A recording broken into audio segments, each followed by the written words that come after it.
ವಿವಿಧ ಅರ್ಹ ಫಲಾನುಭವಿಗಳಿಗೆ ಮೇಲುಕೋಟೆ ಶಾಸಕ ದರ್ಶನ್ ಪುಟ್ಟಣ್ಣಯ್ಯ ಅವರು ಹೊಲಿಗೆ ಯಂತ್ರ ಹಾಗೂ ಟೂಲ್ ಕಿಟ್ಗಳನ್ನು ವಿತರಿಸಿದರು.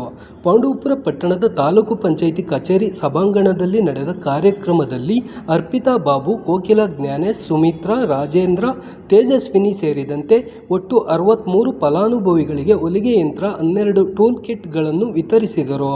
2024-25ನೇ ಸಾಲಿನ ವೃತ್ತಿಪರ ಗ್ರಾಮೀಣ ಕುಶಲಕರ್ಮಿಗಳಿಗೆ ಸುಧಾರಿತ ಉಪಕರಣಗಳ ಸರಬರಾಜು ಯೋಜನೆ, ವಿಶೇಷ ಘಟಕ ಯೋಜನೆ ಹಾಗೂ ಗಿರಿಜನ ಉಪಯೋಜನೆಯಡಿ ವಿದ್ಯುತ್ ಚಾಲಿತ ಹೊಲಿಗೆ ಯಂತ್ರ ಹಾಗೂ ಪವರ್ ಟೂಲ್ಸ್ಗಳಾದ ಮರಗೆಲಸ, ಗಾರೆಗೆಲಸ, ಕ್ಷೌರಿಕ ಹಾಗೂ ದೋಬಿ ಉಪಕರಣಗಳ ವಿತರಣೆಗಾಗಿ ಲಾಟರಿ ಮುಖಾಂತರ ಆಯ್ಕೆಯಾಗಿದ್ದ ಫಲಾನುಭವಿಗಳಿಗೆ ವಿತರಿಸಲಾಯಿತು.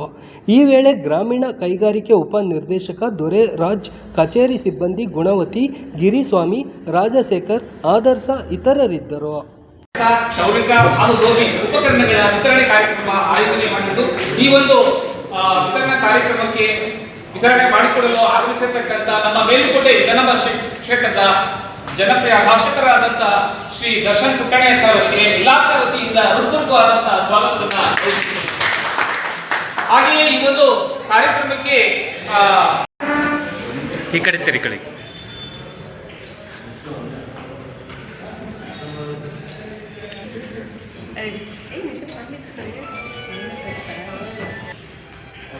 ಬಂದಿಲ್ಲ ಆಮೇಲೆ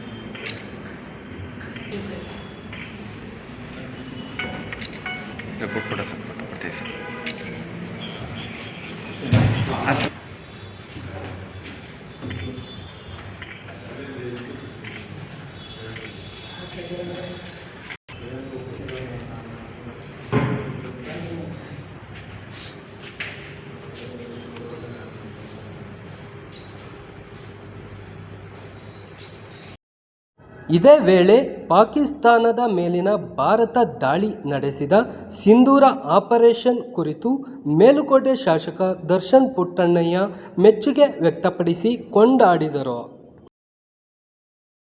ಎಲ್ಲ ಜಮ್ಮು ಕಾಶ್ಮೀರದ ಮೇಲೆ ಜಮ್ಮುವಲ್ಲಿ ಆಗಿದ್ದಂಥ ಏನು ಅನಾಹುತ ಆಗಿತ್ತು, ನಮ್ಮವ್ರನ್ನೆಲ್ಲ ಸಾಯಿಸಿದ್ರು. ಅದು ನಾವೇನಾದರೂ ಆ್ಯಕ್ಷನ್ ತಗೊಳ್ಳೇಬೇಕಾಗಿತ್ತು.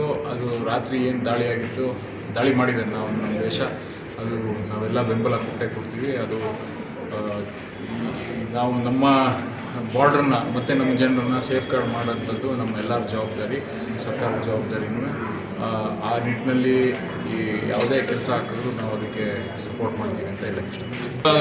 ಅಲ್ಲಿ ಏನು ಟೆರರಿಸ್ಟ್ ಬಂದು ಸಿಂಧೂರನ್ನು ಅಳಿಸಿ ಅವರಿಗೆ ಅವರ ಗಂಡಂದಿರನ್ನ ಸಾಯಿಸಿದ್ದಾರೆ.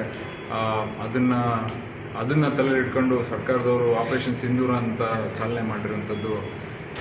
ಅದನ್ನು ಗಣನೆಯಲ್ಲಿ ಇಟ್ಕೊಂಡು ನಮ್ಮ ಸಿಂಧೂರ, ನಮ್ಮ ಹೆಣ್ಣುಮಕ್ಕಳು, ನಮ್ಮ ದೇಶದ ಸಂಸ್ಕೃತಿ ಬಗ್ಗೆ ಅವರು ಅದನ್ನು ಎತ್ತಿಡಿದು ಅದಕ್ಕೆ ಆಪರೇಷನ್ ಸಿಂಧೂರ ಅಂತ ಕೊಟ್ಟಿರೋದು ನಮಗೆ ತುಂಬ ಖುಷಿಯಾಗುತ್ತೆ, ನೇಮ್ ಕೊಟ್ಟಿರೋದಕ್ಕೆ. ಆದರೆ ಅದ್ರ ಜೊತೆಗೆ ಈ ಆಪರೇಷನ್ ಮಾಡಲೇಬೇಕಾಗಿತ್ತು. ಅದನ್ನು ಏನು ಸರಿಪಡಿಸಬೇಕು ಆ ನಿಟ್ಟಿನಲ್ಲಿ ನಮ್ಮ ಸರ್ಕಾರ, ಏನು ಕೇಂದ್ರ ಸರ್ಕಾರದವರು ಕೆಲಸ ಮಾಡ್ತಾರೆ ಅಂತ ನನಗೆ ನಂಬಿಕೆ ಇದೆ.